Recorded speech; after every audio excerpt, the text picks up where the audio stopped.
Thank you, friends. Our neighborhood is the show from David Beckham. So I'm very happy that you come here instead of there.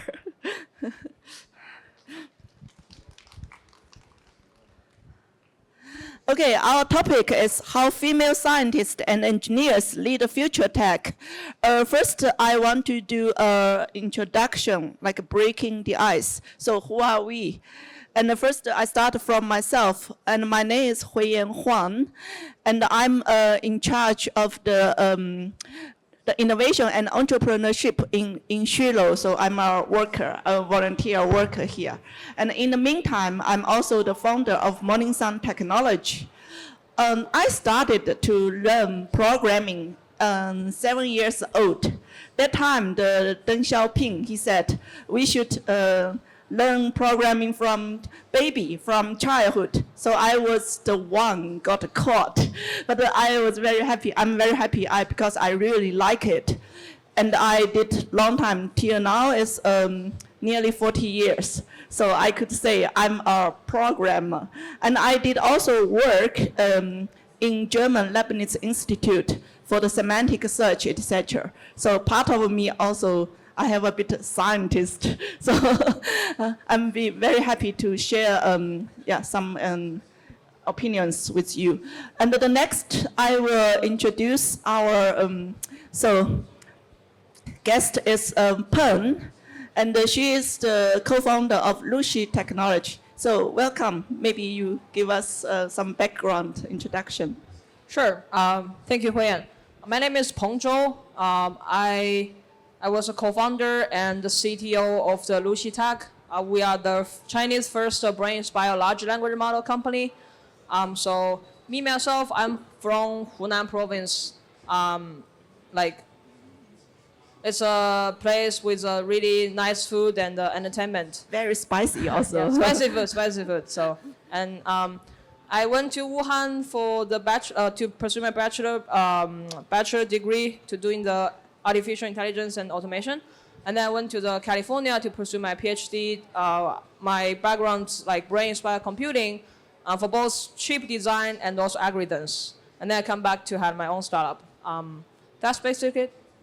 Yeah, Peng is one of the world's youngest and most renowned expert in neuromorphic computing, the most pioneer field in AI. I'm doing the software and she is building the chip, the foundation for us. Yeah, thank you. And the next I will go to the Meijie, and she is the founder of MetaNovas.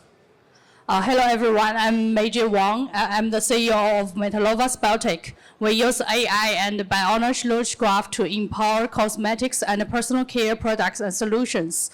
We now work with very big brands like L'Oreal, Bergdorf, Shetech, and some of them. And I have an AI background, and my co-founder is Biotech background. Thank you. Yeah, Meijie also worked in NVIDIA's lab, right? Yeah, like our first panel, the Meijie. Yeah. Thank you. And the next will go to Yue, and she is the assistant professor from Westlake University. Okay. So from academy. Right. Hello, everyone. My name is Zhang. So I just noticed Peng and I have a very similar track because I was born in Hunan, Huiyan, and when I was 10 years old, I moved to Wuhan and spent like 10 years in Wuhan.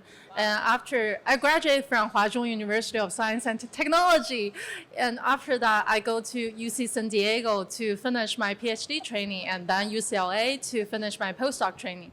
And I came back to 2022 to start my own lab. My lab just worked on like nanoparticle for drug delivery, especially focusing on how particle can mimic virus to enter cells. Right, thanks. Wow, great. I feel I'm standing in the Hall of Fame today. Yeah, we are female scientists, engineers, and I think we have lots of success stories to share. Yeah, because I don't think I want to talk about the data or math formulas. We have not so many audience are ready, right? We always say like one more math formula, another half audience will leave. So let's share some interesting stories. Yeah, I think maybe we start from the success stories. Yeah, maybe the first I will start from Yue, because you just mentioned you built a lab in the fall of 2022, and your team works in the intersection and microbiology and the nanomedicine, right? Yeah. Right. And how does the diversities in the university, Westlake, or the academic circle influence innovation? Okay, so I think Westlake University is one of the universities that really promote diversity. You might feel surprised that even in School of Engineering, we have 6 female PI among like 60. Although this is still a very small number, but we try to retain as much of female scientists in the field as possible, because we do face a very hard challenging that the female scientists keeps leaking out throughout the stages. So definitely having more female scientists in the field already serve as a role model for the younger generation to know that female can be successful in academia. And I think female do bring a lot different perspectives, especially females are more, I think they have higher sensitivity to emotion. So when female manage a team, the environment of the team will be much more smooth or cooperative. So I always feel female actually should go more to the leadership roles. Yeah, that is my take. And do you have any like some percentage in Westlake, like how many female professors or researchers in Westlake? Because Westlake is a very special university, not like the others. It's a national university. It's kind of like private, right? Right. By a very famous Mr. Si Yigong, yes. Right. So I think we should talk among different schools, because School of Life Science do have higher percentage of female professors, because girls like biology that everyone knows. But in School of Engineering, where most of the STEM majors are in, we have lower percentage. And the worst number is in School of Science. We only have 1 female PI, but we are trying our best to hire more. Okay, I remember in my my ex company, the Leibniz Institute in Germany, we have 55% of female doctors. So we try to we are ranked as the best how to say, the employer, and we encourage the female scientists To stay in the field. Yeah, and also like from different country, from Asia and from the Muslim, the ladies, yes, but they are not allowed to wear this. I don't know how to call it in Chinese, sorry, in English.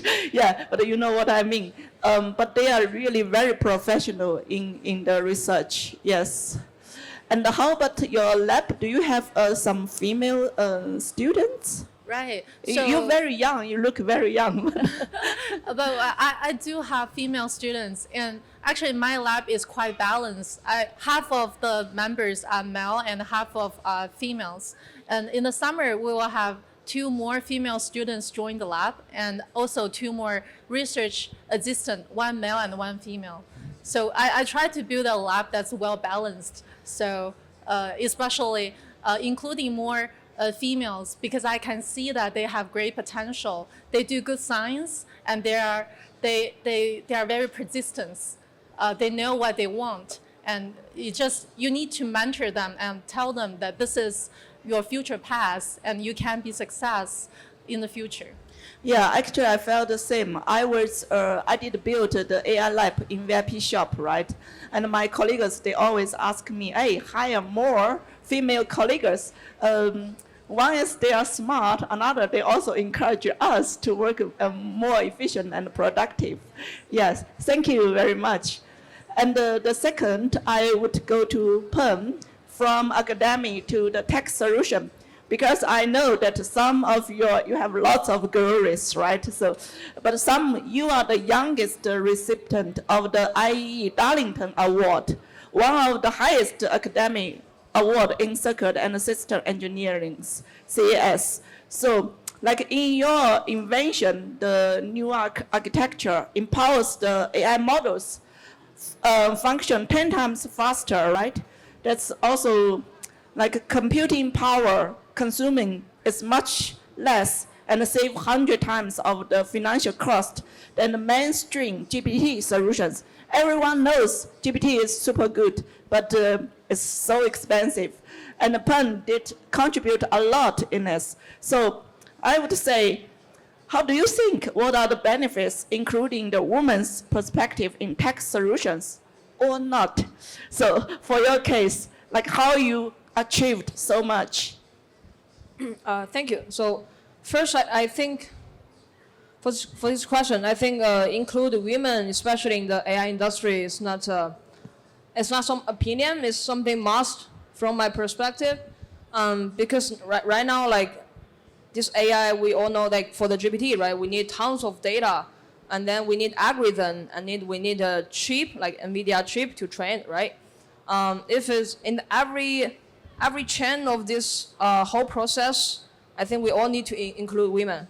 If we doesn't include women, this whole model will more skewed to the men, and then it will have more bias, and we have like women will have less representation.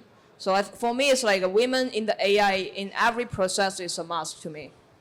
Yeah. Okay, and I know in your startup, also your partner, the CEO, is also a female. Actually, this is really like Maggie or like this panel one, they said, this are very dominated area. And how you and your partner, you both made it happen and also so successful. Exactly. So I actually just came back from the IEEE, one of the conference in the Singapore. This is like related to the circuit and system and artificial intelligence. We have about more than 1,000 people there. From my observation, it feels like maybe 70, 80 people are men there. So it's definitely not equally representation right now, at least in the academia. It was also what we mentioned. Also interesting is like my CEO and me, I'm CTO, we are both women, so it's really less, it's not a common case. And it's really interesting. So because me and my CEO, we both have really like more man-like name in the Chinese culture. And then every time before we met any investors or government officers or customers, they only have our WeChat name, and then they assume we are both men. So when we just show up in the office, and they were like, "Ooh, we have 2 women here." They're like, "Is that real? Are you really Bolan and Peng?" Yeah, and I'm not sure whether it's easier for you to get more orders or more difficult. In the beginning, they probably have some bias because women have less visibility in the artificial intelligence, also in the whole STEM field. But if we show our professional and our technology more, Show your Darlington Award to them. Thank you. Gold Yeah. medal. Yeah. So they'll trust us more actually. Yeah. Yeah, and how do you think in China, like the chip, it's kind of our weak point in our industry. I talked with the friends in ASML. They told me, China, we still have long way to go. Yeah, and how do you think that way? And also the female scientists, what we could contribute there? Yeah, that's the truth. So the whole China because the chip industry is a really globalization industry. We need the whole many countries involved in this process, and then we can build a chip. It's maybe just $1, but it's really complex process. And China doesn't really. For example, we only have like 28 nanometers now, and then for example for the TSMC, also like IBM, Samsung, they have like a 1 nanometer or 3 nanometers node now. So it's a really serious situation from my perspective. From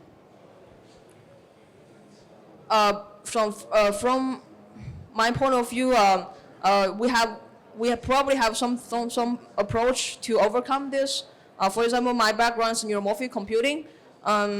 If we use like neuromorphic computing technology, it probably doesn't need such a really high advanced node, and then we can still make chip useful for artificial intelligence. That may be one approach.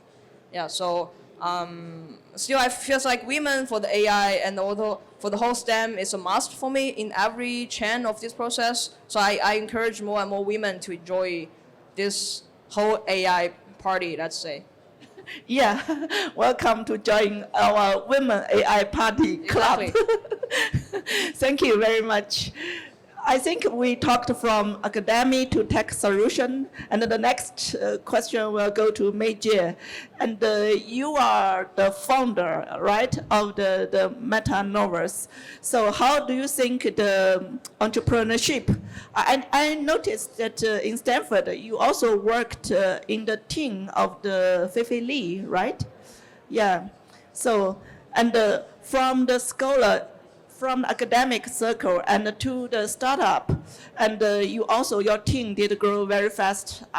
Because last year we were at the Peking University startup, you mentioned that you earned some like companies, customers like Takeda, L'Oreal, P&G, and GSK. They are really world famous companies. So how do you think, what are the common challenges faced by the female tech entrepreneurs? How the female entrepreneurs overcome funding and networking challenges and winning customer? And I know that you got several very good fundings. Actually, this question is very complex.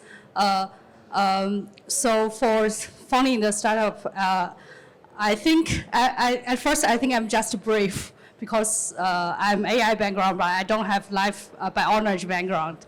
At that time, I talked with my friends, and we want to work on AI healthcare, and we do a lot of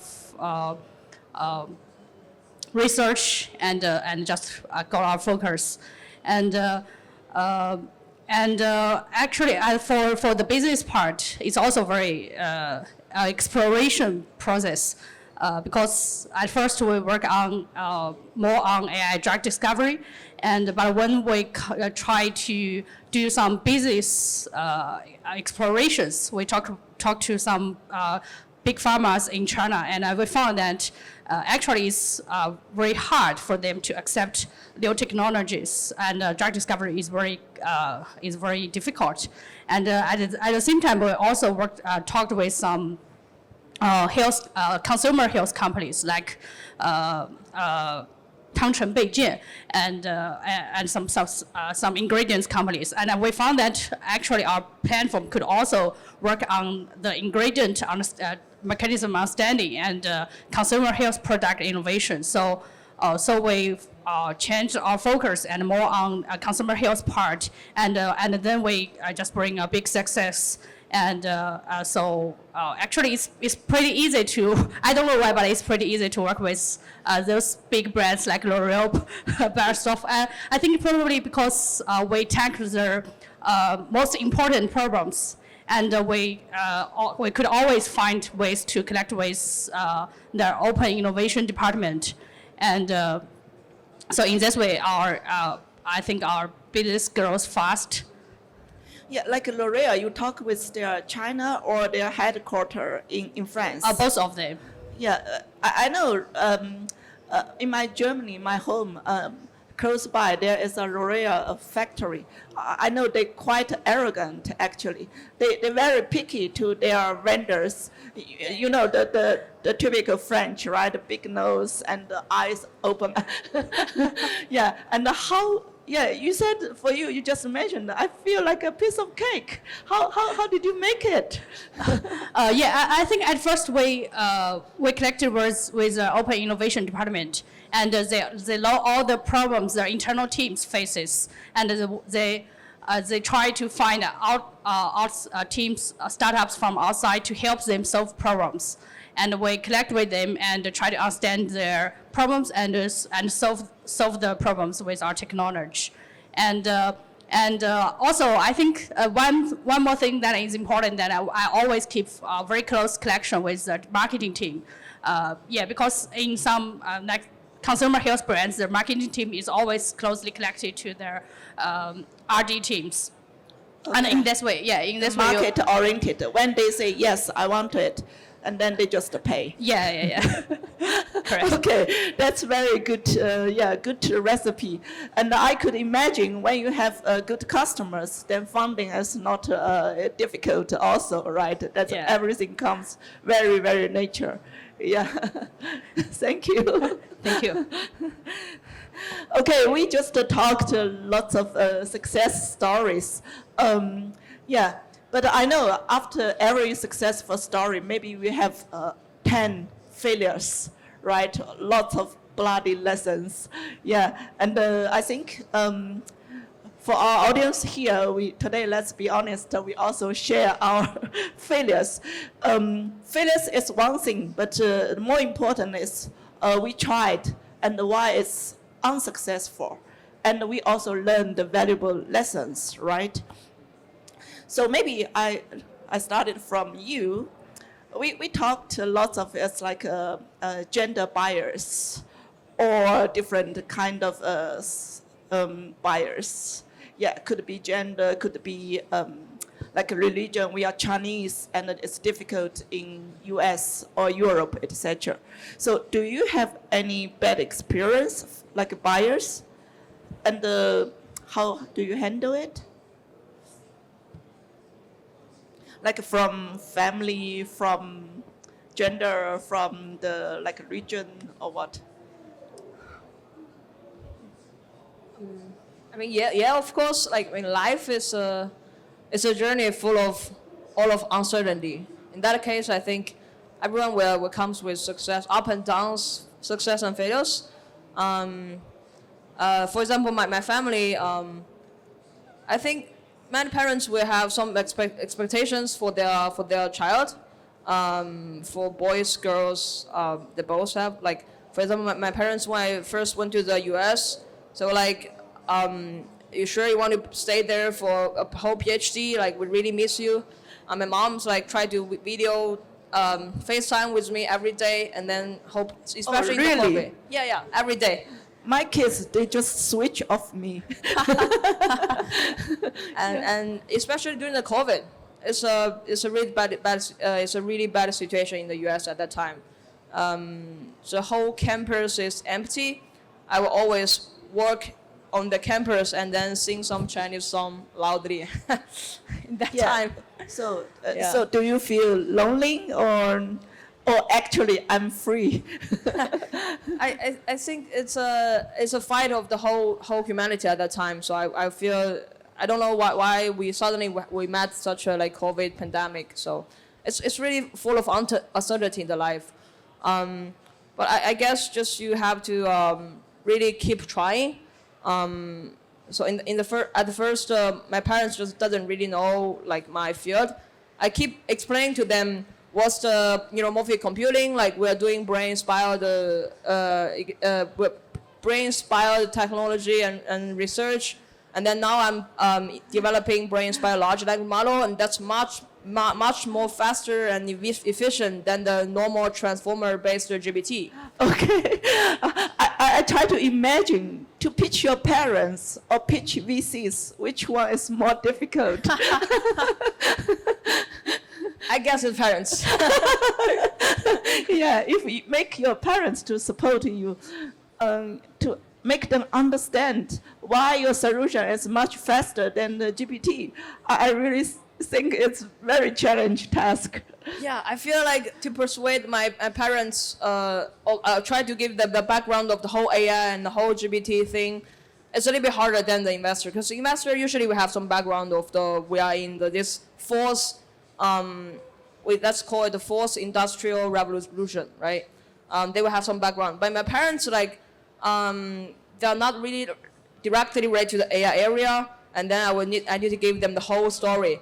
But this also improved my skills of like give them a big story about like what stage we are, and I really keep the trying, and I showed them our demo, even our demo of our GPT model, and they're really impressed. Wow, amazing.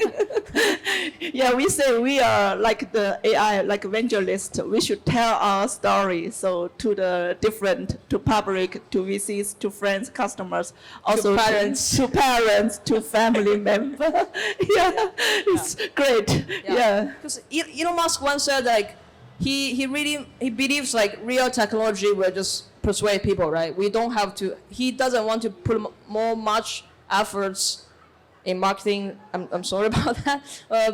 But he really want to put more efforts in the only technology. And then if I can really persuade my parents and my friends to trust my product, and then I think it's a really good product. Yeah. I have no doubt for that. Thank you. Yeah, it's really, I can't say it's a failure, but it's a big challenge that you made it. Yeah. And the next I want to ask, I also heard that you did a study in Germany.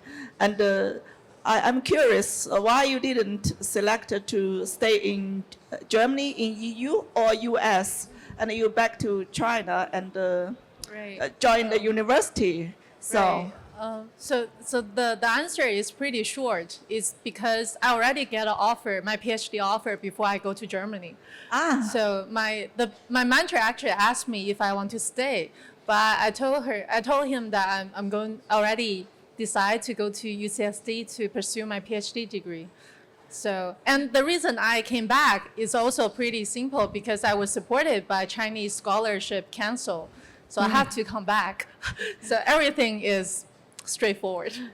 Yeah, and I also heard you told me that you didn't find a good job after the graduation. Yeah, because we have different choice. One is stay in university or industrial. I tried both. Actually, both could be boring, both could be also interesting. So I wanted to know, I'm curious, right? So you're so excellent, but when you couldn't find a good job, what did you feel that time? So that's definitely a terrible experience that every time you remember, you just want to cry. So I actually spent half a year looking for a job in big farm before my PhD graduation. At that time, that time in China, right? Or? No, in the U.S. Oh, Because US. you actually have like 3 years of working permit after PhD graduation. So so at that time, I think I don't have interest in academia. Every time my mentor asked me, I told him I want to go to industry. But it turned out finding a good job in industry is super hard, because the material that we are working on is so advanced. We work on cell membrane coated nanoparticles. And back at that time, like 2019, nobody cares about nanoparticles. And nobody will know that after a year, like mRNA nanoparticle actually saves millions of lives. But I tried to find a job before the pandemic. No one cares about nanotechnology. So that actually gave me a hard time. And at that time, I noticed it's not because you are not good. It's just not a good time for you to work in industry. So then my solution at that time is, so one thing I want to share is you really need to looking for help. You need to ask for help. So I talked to my mentor about the situation. He asked me, do you want to try staying in academia, because you did very good science and you should be able to find a good postdoc positions. So then I think, why not? So then we basically leased like 10 labs that are super famous in my field. And I wrote email to these professors, and I actually got most of them pretty interested in my background. And it turns out I actually get like 3 offers. But it turned out I didn't select the one that's super famous. I select the one that I like most. And it turns out I made a good choice because my postdoc mentor, he is not famous. He's not famous in general, but he's famous in such a small field. And he spends a lot of time with his students. And everything I learned from him is to be passionate and tell a good story. And I think those are the stuff that actually supports me, inspires me to stay in academia. So I think the second lesson I want to share is just to do what you like most and where your expertise lies. Yeah, like follow your heart. Yeah, follow your heart. Just go with the trend, go with the flow, and you will find what you like.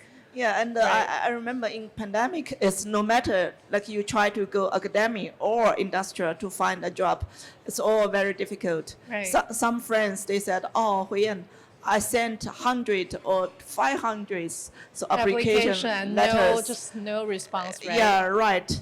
Then I said, maybe you should close the door and do some study and improve yourself. Right. Yeah, I think just be patient and also focus more on yourself because there are tons of uncertainty in the future. What you can do is just to prepare yourself for those uncertainty and enjoying what you met on the road. Yeah, so the failure time, the rose frustration, like I remember someone said, if you never cry in the midnight, you don't know the I cry a lot. the philosophy when I of the was at life, PhD. right? Something like that. Yes. After that, yeah, in Germany, there's one famous philosopher, the Nietzsche. He said, "Rose couldn't kill us; will only make us stronger."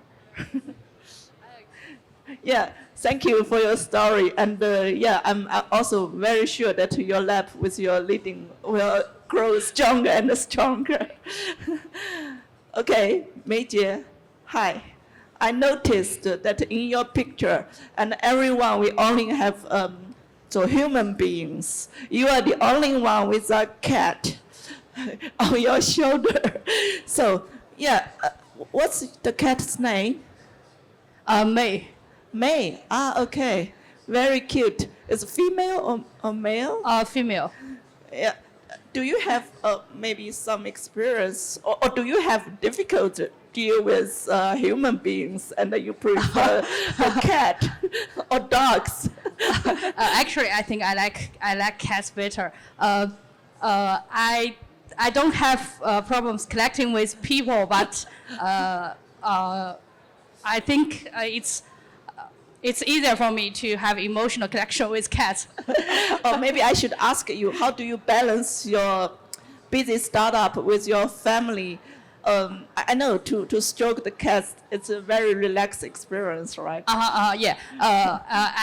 I think I have a pretty good work-life balance.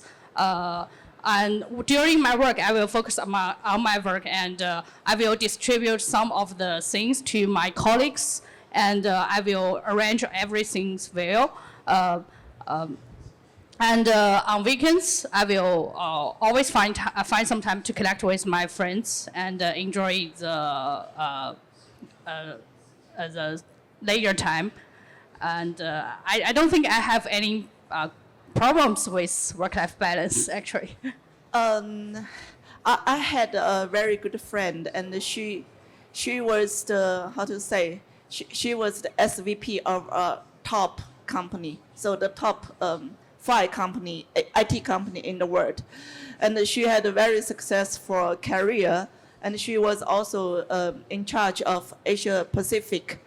But unfortunately, it's when she back to Germany, she found her husband want to divorce with her, and he took to his kids.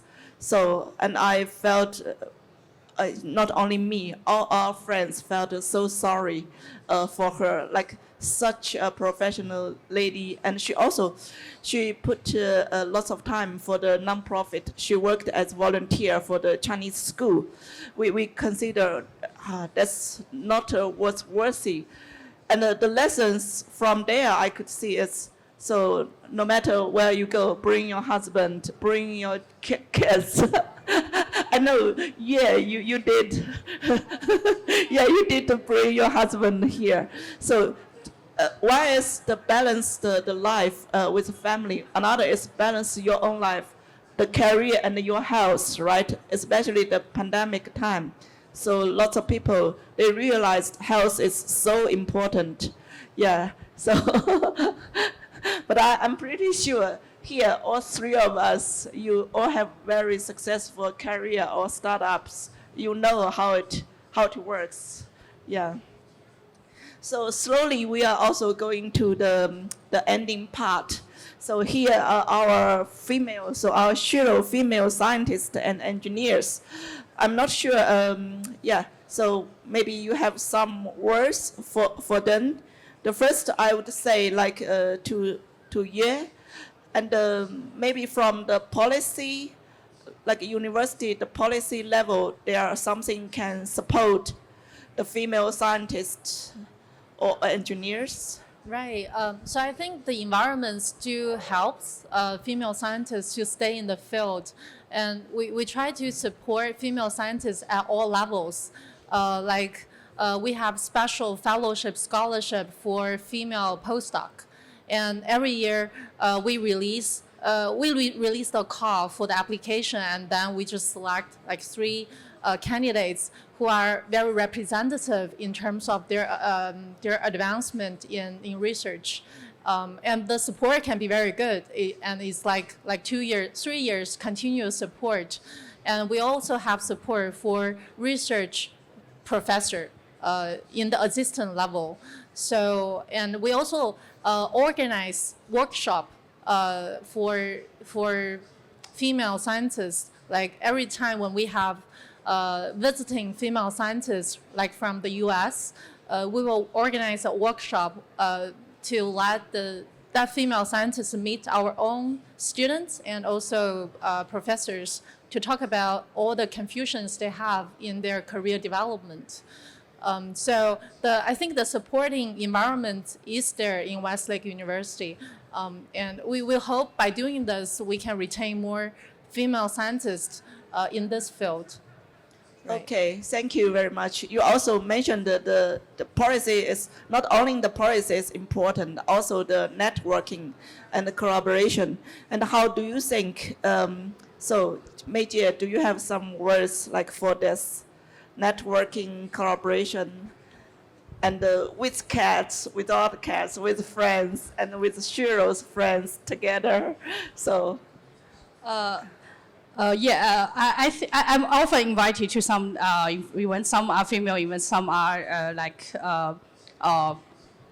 industrial-related events. And actually, I think I'm not that extroverted. I'm a bit autistic. But when I got invited, I will always be there, and I will always do what I could do best to connect with them. And in this way, sometimes we will get more collaboration opportunities. Yeah, thank you. And Peng, like the chip card, this industry in China is really a huge project. So do you have any words for our next generation? So like to join the team, and how to like empowering the women be the greater boost to the innovation force. So give some words to our next generation. Right, so from my experience in both academia and the industry, one thing I have noticed that women is always seems more or less confident than men. And also like not just women, men is also say, white men, they will always feel more confident. And then I realized that there's actually no big difference from academia and the industry from my perspective. Because what we want to do is like we want the society or the people to believe our startup or our company or our lab can produce something that's for the goodness of the society, and we want them to allocate us more resource. And often I feel like women are less confident to say about what they can do or what their dream and what their technology is like, how good is that. But one thing I want to say is that if you don't even believe yourself, others won't believe you, right? So say if you think, okay, your technology maybe not the best, and then the resource will go to someone who believes the technology is the best. So Okay, I got it. So just to believe in yourself, you can do much more than you can. right, yeah. Thank you, thank you.